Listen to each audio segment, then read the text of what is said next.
Okay, looks like there's a couple more people rolling in, but we'll get things kicked off. So, hi everyone, welcome to the July Research Highlights webinar for the Transportation Infrastructure Precast Innovation Center. If you don't know who I am, I'm Chris Lockwood. I'm the project manager with TRANS-IPIC. There's a couple quick housekeeping notes I'd like to go over. They're shown on the screen.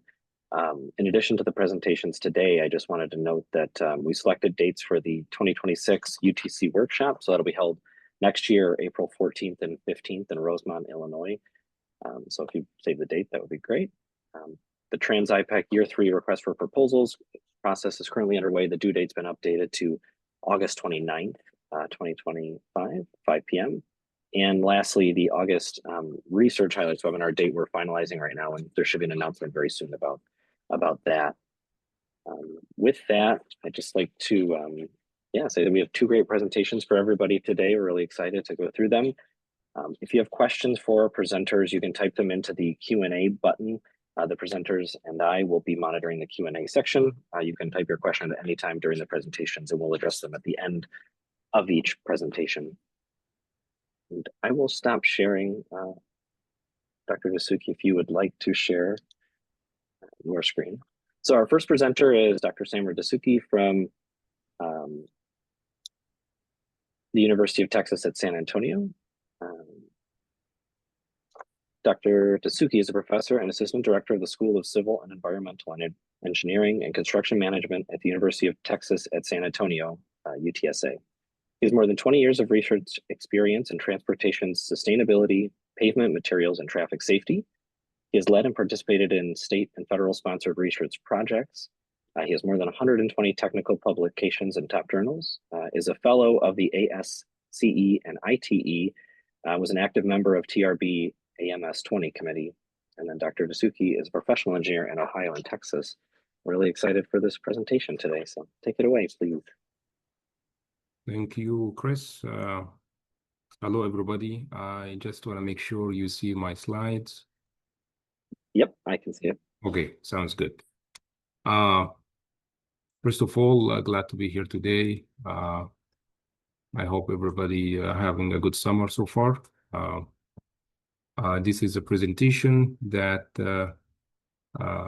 my student Islam Radwan, currently a PhD student, have been really helping to put together so much work into this study. It's the second year, and it's entitled Cooling Precast Rigid Pavement Using Organic PCM for Potential Urban Heat Island Mitigation. My apology again for not having my camera working, but I'm glad that you can see the slides.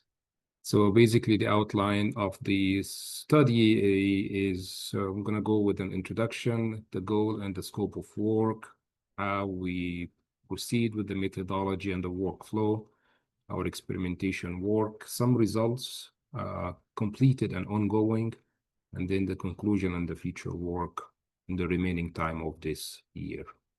The whole potential started with an initiative here in San Antonio. The city of San Antonio have put together a plan for cooling pavement as a way to cooling the temperature that we experienced in our city the last couple of years, especially during the summertime, which make it completely unpleasant for pedestrians, cycling activities, and people to spend outdoor time. So there have been some work going on in cooling pavement, particularly for the asphalt, and that would trigger Islam and myself to look into how we expand this into a precast. So this is Doug from the Office of Sustainability, the director, presenting some of the application of light coat product over asphalt pavement.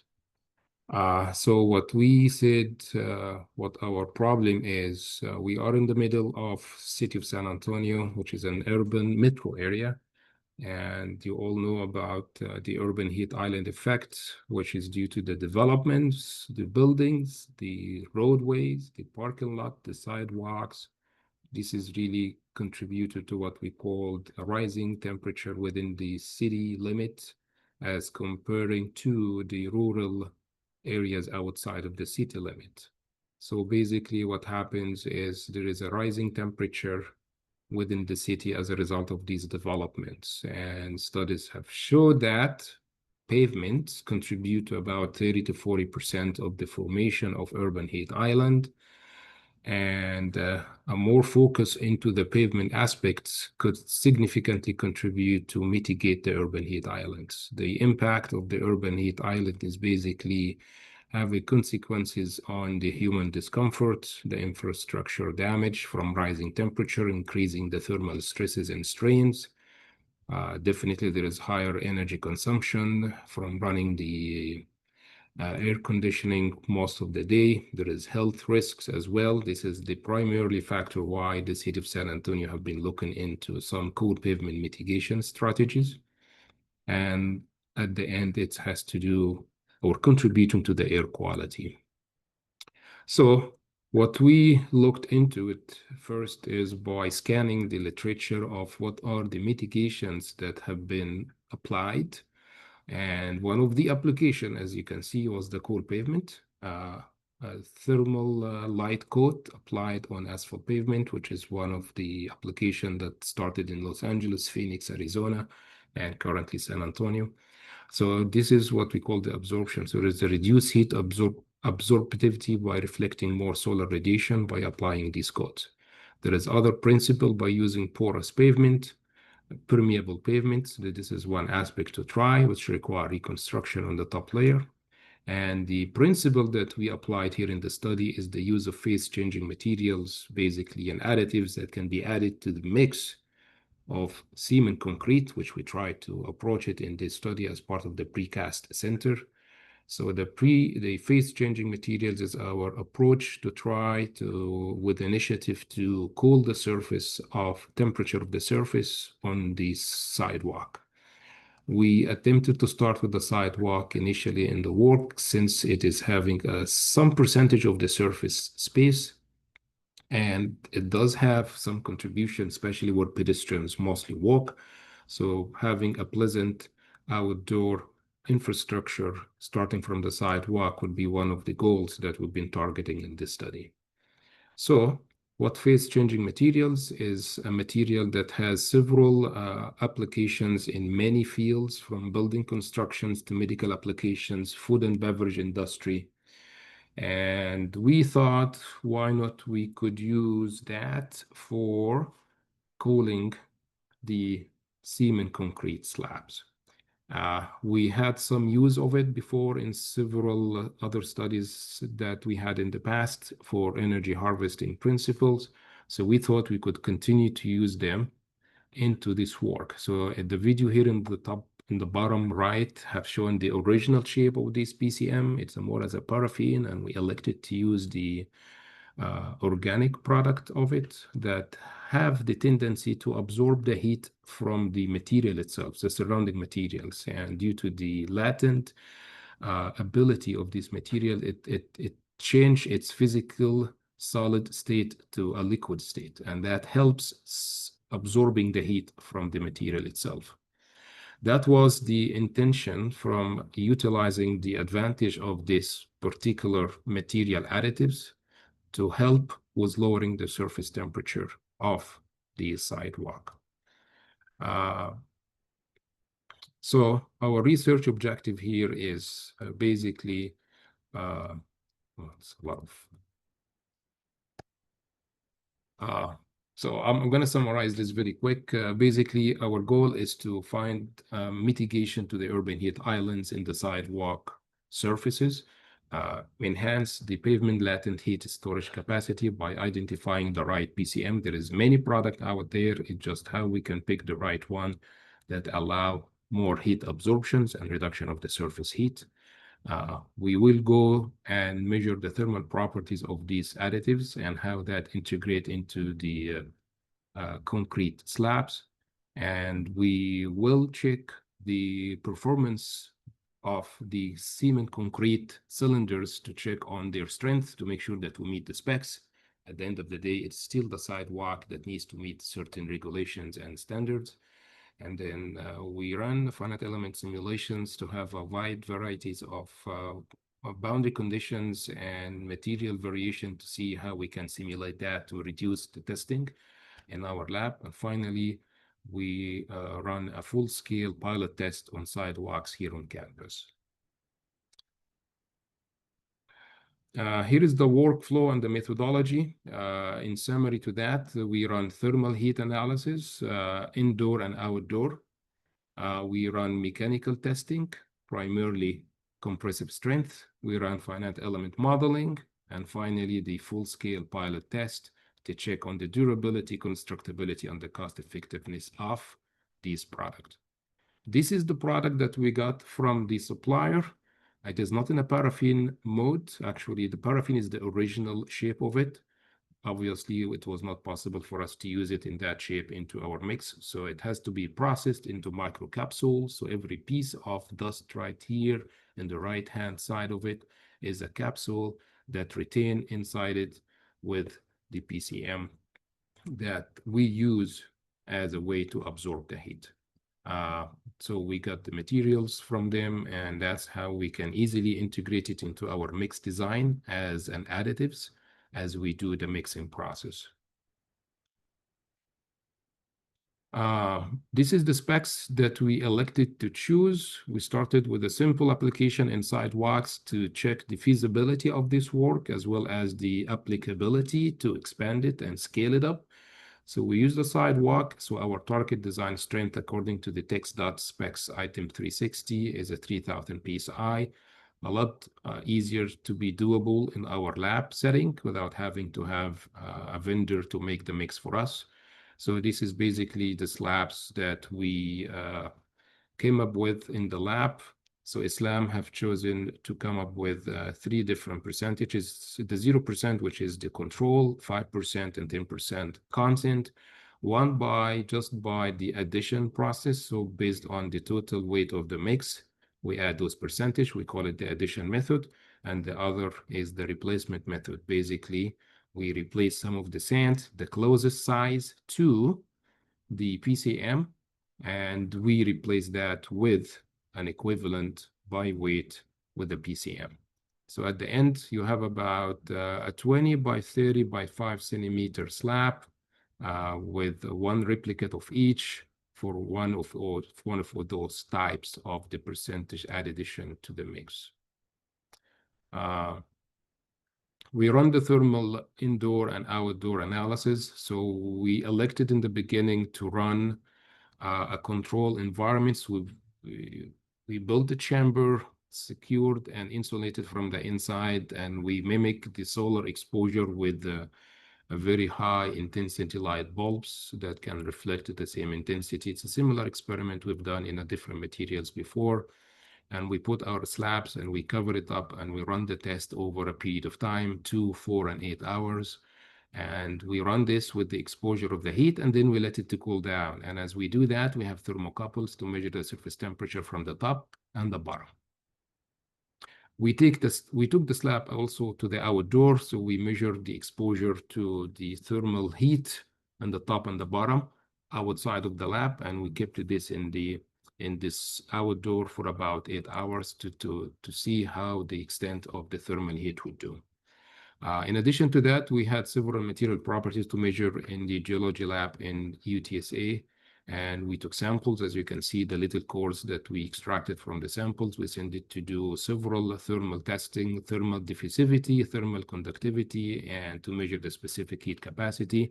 So these are the equipment that we've been using in order to come up with these physical properties that allow us to make and confirm our measurements that we collected from the samples and try to relate what really happened to the slabs.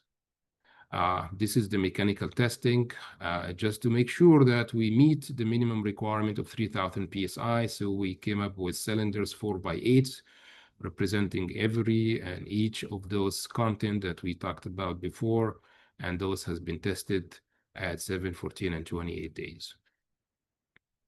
This is the sidewalk. This is our recent addition that took some time to be done in the second year of the work as a way of implementation to check on the validity of the testing that we conducted in year 1. So those are 6 slabs side to side, built and mixed and built in place earlier this year.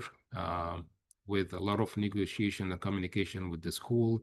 So we elected to come up here with a control slab, a 5% PCM, our selective numbers, a 2.5 PCM, some surface blasting. From our literature, we found that there is a help that can be done from changing the surface structure, a concrete blasting, pure without any additives, a 2.5 PCM with a diamond grinded concrete, and finally a diamond grinded concrete. So what we are trying to do here, our literature suggested that surface textures could help lowering the surface temperature. So we tried to merge it and mix it up with the PCM in one slab and try to get some other slabs without them, so we can have a full comparison between which performance we're going to get out of the surface temperature reductions we could get from those. Whether we have a reconstruction, we could use additives, or whether we can use existing structure and just change the surface texture of it. We have a data logger that collects this daily. This has been set up in about a couple of weeks back, and we are in the process and continue to measuring those surface temperatures as we speak. This is some of the results we get from the 8-hour solar exposure from the slabs. So in the top here is the top surface, and the bottom here is the bottom surface temperature. And you can see you get the longer you stay with the position of the heat and the time of the day, you get the peak and then the reductions. What you can see here is the higher the PCM content, which is the green line, the less the surface temperature.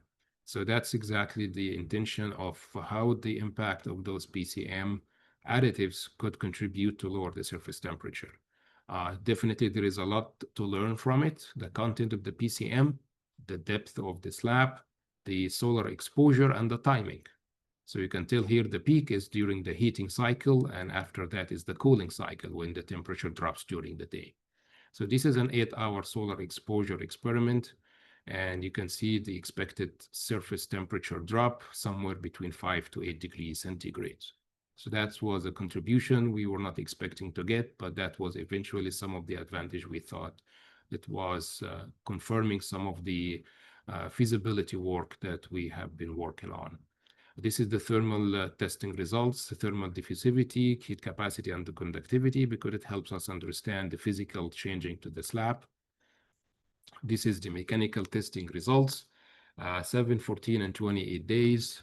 While we thought a 10% PCM that has the most significant temperature reduction in the slab would be the most choice for us. However, the 5% PCM has been the only, with the replacement method, have been showing that will meet the requirement of the 3000 PSI. If we intend to increase the PCM content, it will lower the target design compressive strength. So we had to be looking into a 5% or less, and that's the mechanical constraint that we have to comply with. Definitely, we haven't chosen any additives or any other mixing process or a specific cement that can reach the goal to us. We try to be as plain and simple as possible, so we elected to do the 5% replacement PCM in the mix as our choice. So finite element has been a tool for us to continue expand the testing process without having to go to the lab. Due to the cost of some of the additives, it was not feasible to continue do it that way. So we elected to expand the finite element simulation just to give us the chance to run several simulations. So this is here 0, 5, and 10% PCM simulation with the addition method. It's the same slab size that we had. We just run the simulation to see what would happen from the thermal exposure to it. And that gave us a more understanding to mimic and simulate the experimental result that we have. So that allow us to fine-tune the models to find the best model that can represent the mix, and that allow us to have different simulations, different content of the PCM without having to run them in the lab. So this is the simulation that we have between the experiment and the finite elements. It reached to the point that we are not on 100% matching, but we are so close to the point that we can have a good approximation of how this simulation could represent the experiment. This is the sand replacement modeling and with transient heat transfer simulation from the finite elements. Again, it was a tool for us to expand our experimental without having to do the physical work. Here is the barrier that we have experienced, which is not unusual at this stage, given that it is not have done before that the PCM has been tried in additives for cement concrete. Given the larger scale of the use of PCM in cement concrete, it would be a good point to share with the supplier, which we actually did. We shared them this result, telling them there is a good market if we are elected to use the PCM in the cement concrete. You have to consider the cost that's been adding to that, which is definitely not feasible. But we have to try, we have to start somewhere, and this is just a justification that there is a potential that this could be lowered the surface temperature by 5 to 8 degrees. So it is up to now to the supplier in how we can lower this cost down. The material itself is not expensive. It is the processing from the paraffin to the microcapsules that tends to make this very costly. So this is a barrier. We've been working with the supplier to see if this could be lowered down, and if they see the scalability of this product into the cement concrete industry to be an incentives for them to lower it, that would be a win-win to everybody. So our conclusion from this work at the moment is that we experience the target of lowering the temperature of the slabs with the addition of the PCM. The reduction varies with several factors, depends on how long you keep it in the outdoor activities, the PCM percentage. Yes, there is a barrier on the compressive strength, but this could be resolved with some other additives, typical additives for increasing the strength. And there is also the content that can affect the cost. The higher the content, the higher the cost. So there is two pieces you need to play with in order to find the optimum contents that can get the objectives of lowering the temperature to the maximum extent. So again, this is an ongoing work. And so we have some results, as I tried to mention for you in the previous slides. So thermal analysis have been used to us to help with the finite element simulation. This is our ultimate objective, to provide a simulation instead of just having to go to do a physical lab testing. Mechanical analysis, we confirm that a 5% is justifiable, the minimum strength. However, this is an open window to expand that by using some other additives to improve. Finite element validations have been really helping us to come up with a different model simulations beyond what we were able to do in the test.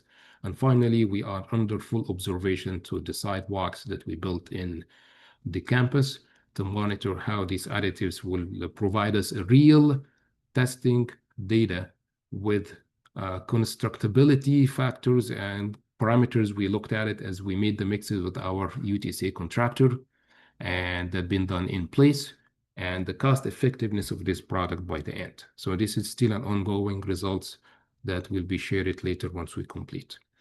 I guess I covered that. We have been engaged with several precast here in the city of San Antonio. Tyndall, a major precast producer, Capital Precast, it's close by here, the campus in San Marcos. So been negotiating and talking to them about some technical and feedback support that help us making this product as scalable as possible. Their feedback have been very helping us to make fine tunes, make changes, in addition to the city of San Antonio, who guided us in the mix design and sharing some of the materials we use in the mix. So it has been a very good venue to communicate with all industrial members that really can guide us to do some tweaking on the mix, tweaking on the work, focus on some application that might help us find a market to it. In addition, sharing to the supplier with our results, which is the Microtech, about how you can integrate PCM in a larger scale construction material, specifically precast cement concrete. With that, these are our references.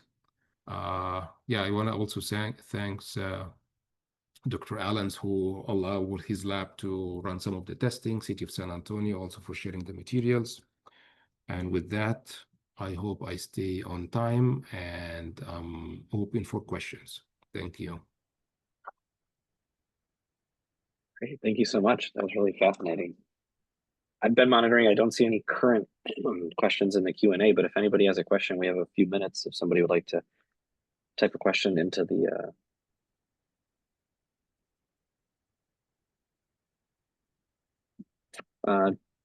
do you see Dr. Dessouky in the Q&A there? Looks like your first question just came in. Is this under, oh, yes, Q&A. Did PCM had negative effect on setting time or strength during early hydration. The feedback I can tell you about this was the workability. It was very hard to mix. And the more PCM you have in the mix, the harder it gets to mix it very well. So that was the bad side of it. In terms of the hydration strength, no. Early strength, no. It was catching up. If I see the 7, 14, and 28, it was actually catching up very well. It meets after 28 the minimum requirement as far as you keep it at 5% or less. But in terms of the workability, yes, workability was an issue. It was very hard to mix. That was one of the things that we noticed. Hydration process, I guess, yes, since it's very finer, so it has been absorbing a lot of water. So really, it does take a lot of mixing water. So you really have to compensate for that too. So there is fine tuning that we have experienced due to the manual operation. I believe when we did the slabs, if I'm not mistaken, and Islam can correct me if he's on the line, that during the mechanical mixing with the contractor, I don't think it was an issue that I heard of. So in a larger batch to make the slabs, I don't think we experienced anything. It was the manual small batches that we made in the lab for making the slabs, the small ones, 20 by 30 by 5. I wonder if up and down temperature cycles affect the effectiveness of the PCM. According to the manufacturer, no, it is repeatability of this PCM to take the cycles of heat and cooling frequency does not affect the PCM. Remember, it is capsuled. So meaning when the solid state change to liquid state, it return back during the cooling phase. The capsules tends to protect those PCM to continue having the cycles to functions in the same manner. To what extent these cycles will continue to operate and provide the benefits it was intended to from the beginning on early life, we haven't run a full cycle of it.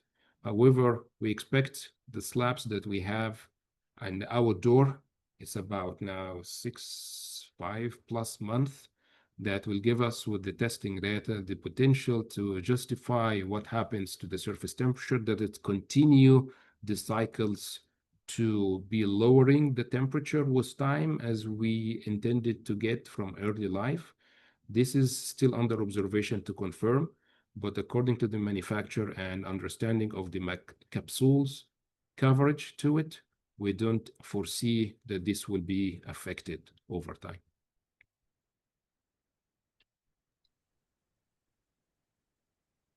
Great. I think we're right on time. That was perfect. I don't see any other questions coming in, so thank you very much, Dr. Dessouky. That was fascinating. Thank you. Thanks, everybody. Thanks, Chris. Yeah. Feel free to share us any questions you have later. There is our email, and there is Islam email for any further question. Thank you all. Great. Okay. With that, we can transition into our second talk for today. So our second presenter is Dr. Pinar Okumus from the University of Buffalo. She is an associate professor with the Department of Civil, Structural, and Environmental Engineering at the University of Buffalo. Her research focuses on infrastructure resiliency and longevity. She works on reinforced and pre-stressed concrete structures that can be rapidly built, repaired, replaced, and reoccupied after extreme loading or environmental deterioration over their life cycle. Thanks very much, Dr. Okumus. Take it away.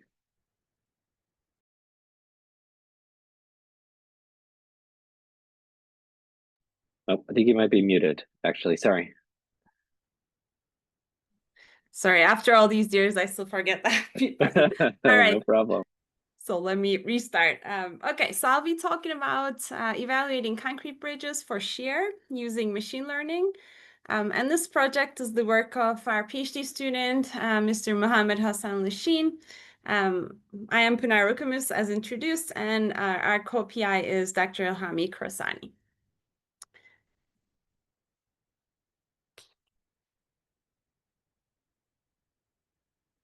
All right, so our motivation and the research problem was that there are bridges out there that have shear cracks. And bridge owners and engineers like us, we need some guidance to interpret what these cracks mean for the health of that structure. And currently, there are some solutions to this. Typically, there's some engineering judgment involved.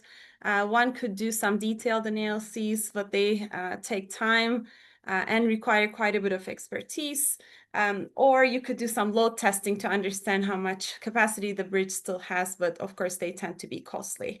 So our proposed solution of evaluating bridges that exhibit these shear cracks is to create a machine learning based tool that can relate the crack widths that are measured in the field to the load that created that crack. So we call that the applied shear, and also stiffness of that crack member. So by understanding the load, what load level the bridge was exposed to, and the stiffness of the crack member, our hope is that the engineers can make more informed decisions and prioritize the bridges for repair, retrofit actions in their inventories. So that's our main goal with this project. You'll also see that we are supplementing this framework, this machine learning predictions, with some finite element analyses for when we don't have data. So machine learning is a method that is data-driven. So when there's test data, we use machine learning. But when there isn't test data, when machine learning lacks, then we switch to finite element analysis. So you'll see some supplementation of with finite element analyses. And then finally, our goal is to also collect some high-quality test data ourselves. And again, to supplement what's already available, and also to validate our framework and improve the predictions. Okay, so this slide shows the major milestones, some major activities with this project. There's more, but I just picked the major ones. So I'll start with this first one, where we use machine learning to relate crack widths to applied shear. And again, I'm using this applied shear term as the shear that corresponds to that crack width. So it's the loading that created that crack. Okay, so what we're trying to do is that we're trying to identify the shear that corresponds to that measured crack width, so this point. And then we're also predicting the shear capacity of that member.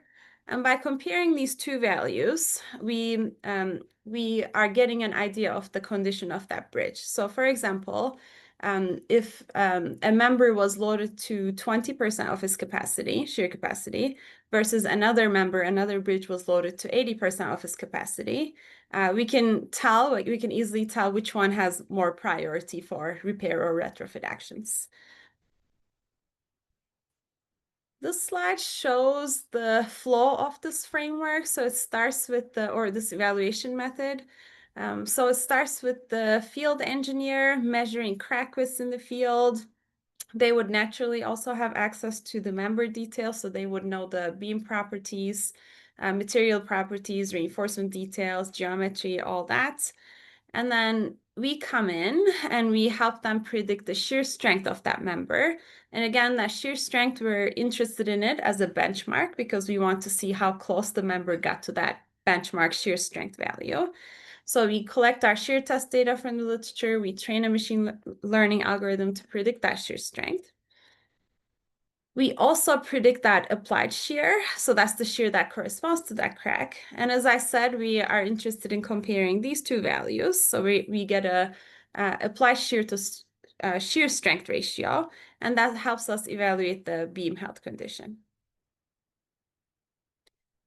Okay, so if you look at the data from the literature on crack width versus applied shear, this is what you see. So these are all the test data from laboratory testing of pre-stressed concrete beams where people measured crack widths and applied shear. So you can see there's definitely a trend with increasing shear loading. The crack widths also increase. So there's definitely an increasing trend, but you also see a wide bandwidth. And that really indicated to us that the crack width is not the only predictor for applied shear, and other properties of the beam should also be considered. So for example, a 0.2 millimeter crack width may mean something very different for a lightly pre-stressed beam versus a heavily pre-stressed beam. So our evaluation method actually differentiates between different beams, which is very different than what's currently available for evaluation methods. So these are all the parameters that go into our machine learning training. So these are the parameters that relate to reinforcement details, pre-stressing, material properties, and the beam geometry. As I said, we're also using crack width as a predictor for applied shear. But we didn't take these parameters directly. Instead, we combined them in ways that made physical sense. So for example, instead of using area of pre-stress and effective pre-stress separately, we take it as a product of the two. So that's our pre-stressing force. So in total, we had 9 different predictive features. We used the first 8 to predict the shear strength, again, our benchmark value. And we use the crack width to predict our applied shear. This is our data collection and filtering process. This is just for the shear strength predictions. So we collected more than 1,000 beam test data from the literature that report shear strength for pre-stressed concrete beams. Luckily, University of Texas at Austin already compiled a database, so this was our starting point, this 1,146 tests. We filtered beams that were considered deep, so we're only interested in shear cracks and slender beams. We only looked at simply supported beams. We excluded external and unbonded post-tensioning, and we also looked at only normal weight concrete. So that gave us about 800 tests. We then scanned the literature again to find some newer test data, and eventually we had 804 tests where the beams failed under shear and the shear strength was recorded. We then looked at various machine learning algorithms. I'll only talk about the one that we selected. So we're using a Gaussian process regression algorithm. It's a supervised machine learning algorithm where the prediction functions are distributions, and it gives us a variance as well. So that variance indicates how confident we are about the predictions. And the one reason, so we selected it with a faculty member collaborator from computer science, and this algorithm is suitable for us because it's good for the sizes of the data that we have. All right, so before I show you any results, the results I will show will mention something called a tenfold cross-validation error or tenfold error. So I want to explain what that is.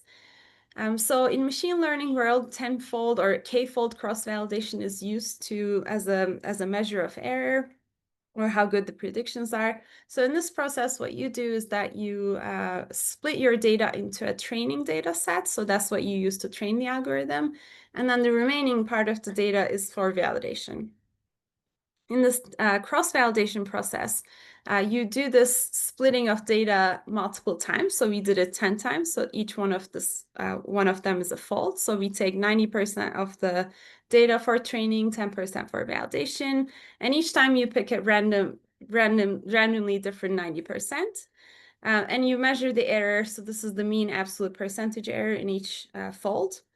And when you average the error from each one of these folds, you get your tenfold error.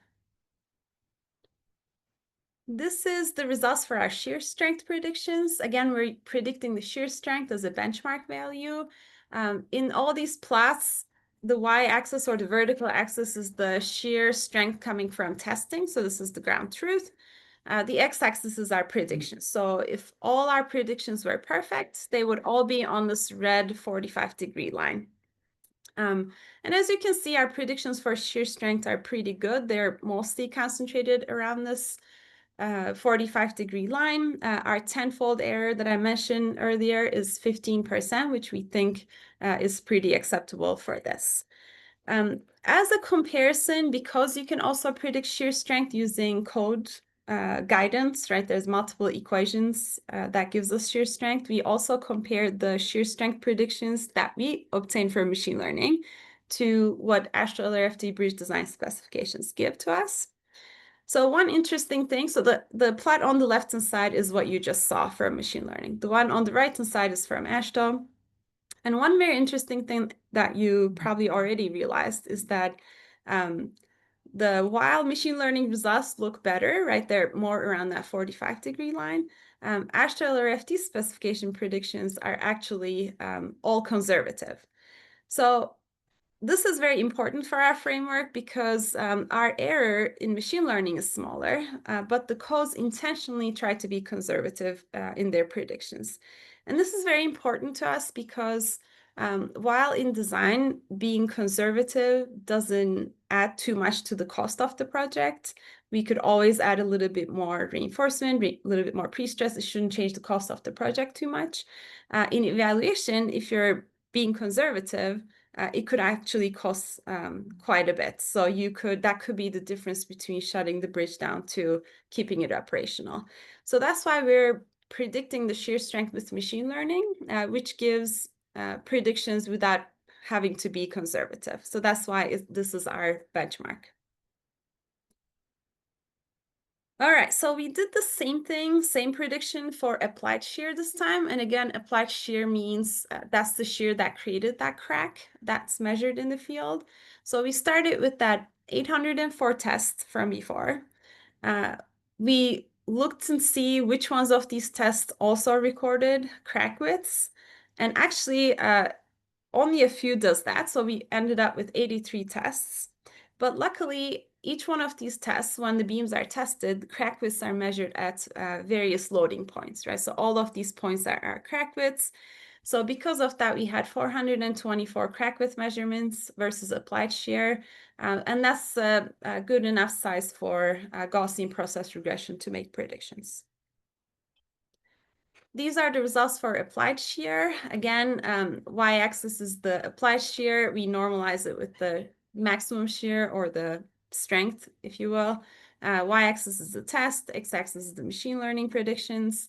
And all these dots being around that red 45-degree line means that they're pretty good predictions. Our tenfold error was 7%, so we were quite happy with these results.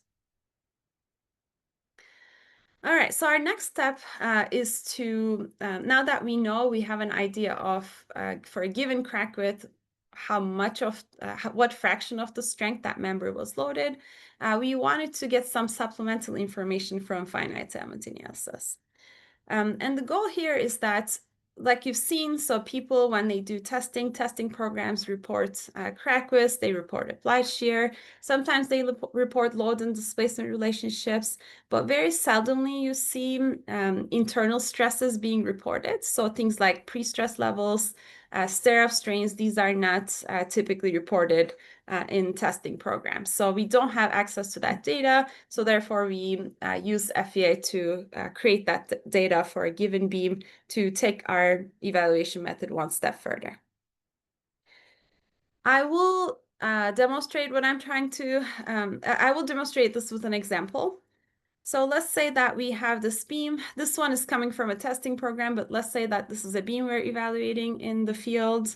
The inspector goes and measures a 0.7 millimeter crack. So what does that mean for our structure? We first ask our machine learning algorithm for this beam what this 0.7 millimeter crack means. So our machine learning algorithm would give us because we trained it with all the test data, it would give us an applied shear versus crack width relationship. So then we can tell that if the crack width is 0.7 millimeters, this member was loaded more than 80% of its capacity, so 188 kilonewtons. So that already is very valuable information. Like I said, we would prioritize this beam before some others that may have been only loaded to 20–30% of its capacity. But if we want to learn a little bit more about this beam, we could do a finite element analysis. And the finite element analysis would give us information on internal stresses as well. So this FEA, for example, that we've done for this example beam, it tells us where flexure cracking happens, web shear cracking happens, when the stir-off's healed, and when the beam fails. So for this case, 188 kilonewtons for this beam meant that there was some web shear cracking, but none of the stirrups yielded. So stirrups not yielding in itself is very valuable information, because that probably means it's a repair type of an action, not necessarily a retrofit type of an action. All right, our third major milestone that I'll present is about relating crack widths to stiffness. So you've seen me present talking about predicting applied shear. We use that as one indicator for beam health. But of course, stiffness is another very valuable indicator for beam health. So we looked at, in this stage, we looked at crack width versus stiffness relationship from the existing experimental data. And then we asked the machine learning algorithm to find patterns to predict the stiffness for us for a given crack width. When you look at the stiffness versus crack width data of all the tests, all of these dots are individual tests and the crack width and stiffness measurements. Again, we see a trend, of course, with increasing crack widths, our stiffness decreases, and somewhat steeply as well. But again, just like crack width versus applied shear, we see a bend. And that's again because we can't just say a 0.5 millimeter crack means 50% decrease in stiffness for all beams. Every beam will be different. So we included other predictive features in this machine learning algorithm. And again, it's the same as the ones that we've used before. So for the stiffness prediction data, we started with those 83 tests that I mentioned with for beams with crack width measurements. We had to do some more filtering because some of these 83 test programs did not report load displacement curves. So that meant that we didn't really have access to stiffness information. They just reported crack width versus applied shear, but nothing related to stiffness. We cleaned up the data a little bit, so there were some non-shear failures, some tests that seemingly were not right. So we only ended up with 37 tests. But again, we are lucky in a way that the stiffness is measured at multiple points, or sorry, crack widths were measured at multiple stiffness points. So we have 254 stiffness records with also crack width measurements. These are the predictions. We're again using Gaussian process regression for this part of the study. And the X and Y axes here are the stiffness corresponding to a crack width, normalized by the initial stiffness or the maximum stiffness. And again, you can see our predictions are, each one of these dots is a prediction. And our predictions are actually around that 45-degree line. Our tenfold error is 18%.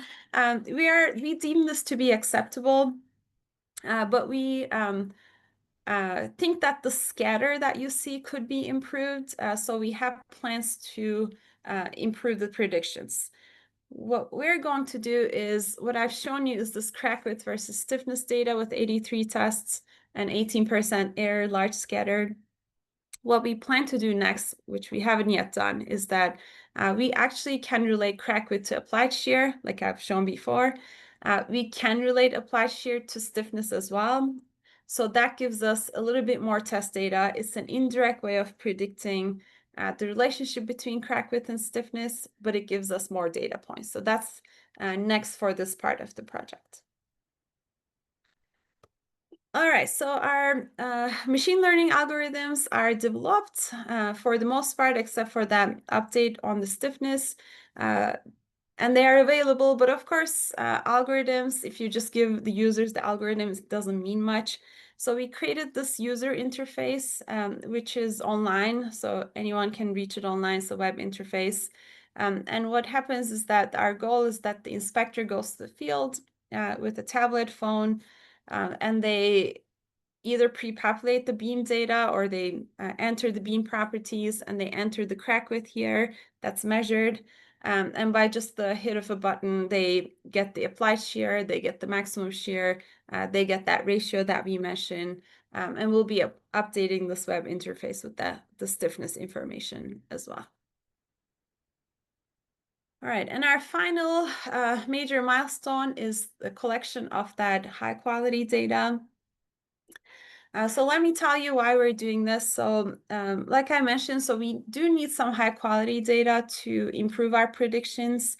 And again, this goes back to some data is already available, right? The crack width data, applied load, stiffness, these are data that's more or less available, but there's very, very little information on stirrup stresses, concrete strains, pre-stressing levels, underloading that can give us additional information about the beam health.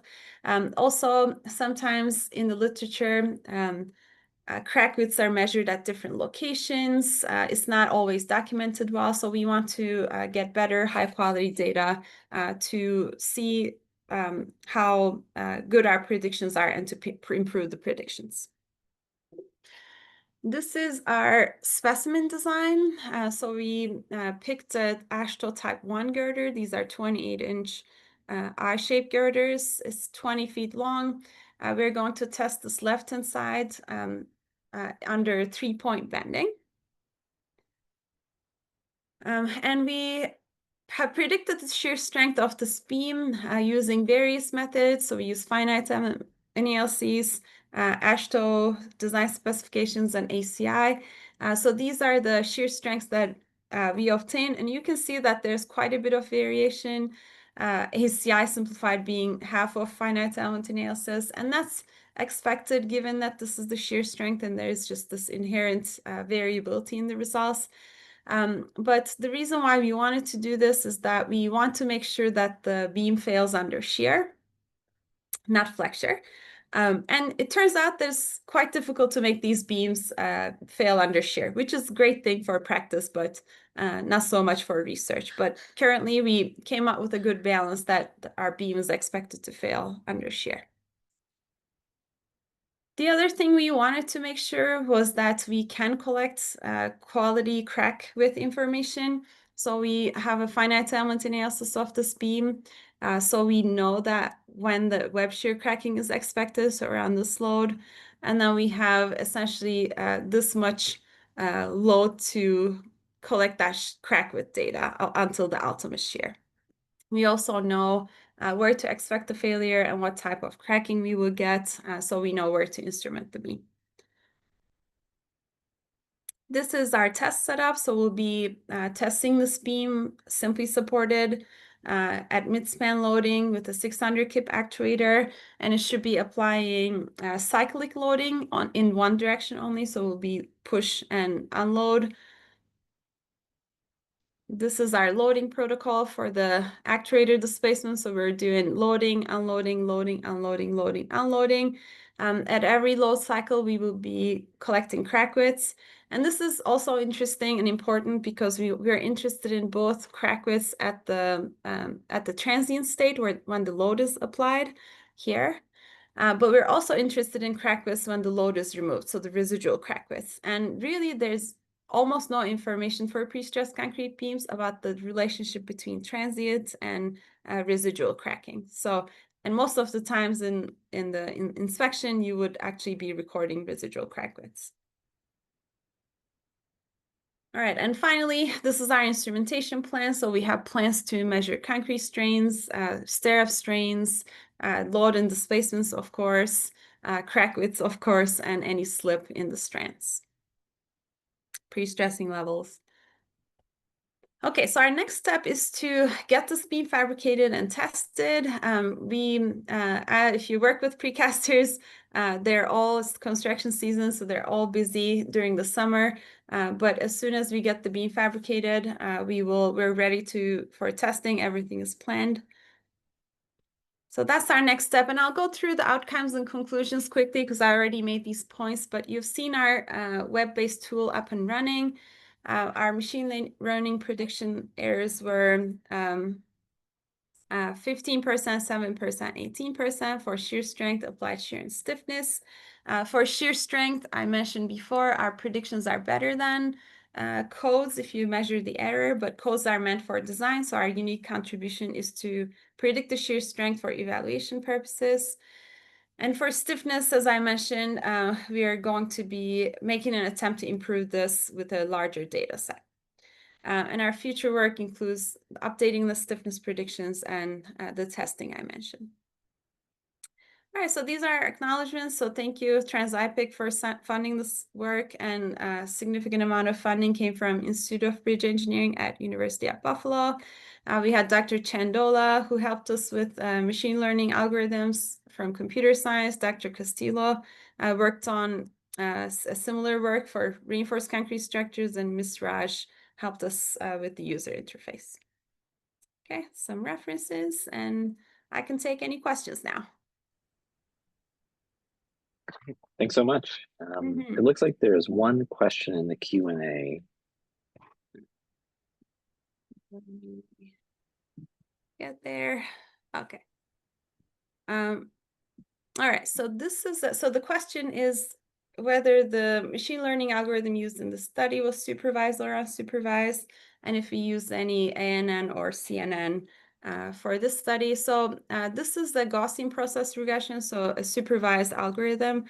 We didn't use any ANN or CNN. There are other people who have used these algorithms for just shear strength, not for evaluation. And they seem to get okay results, but for the size of the data that we had and consulting with our collaborator from computer science, we thought Gaussian process regression was suitable. And it turns out that from the results we're getting that it was.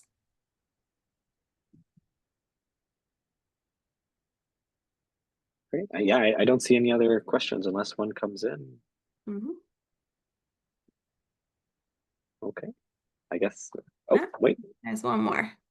Yeah. Okay. So this one is, when shear strength is predicted for evaluation purposes, would it have the same level of factor of safety consistent with AASHTO manual of bridge evaluation, or are they using a different level of reliability? So that's a great question. We didn't do any reliability study for our work. We are trying to, so that would really be a separate study on its own, but we're trying to really predict the capacity without the extra conservatism, and they apply shear as well, and getting the ratio.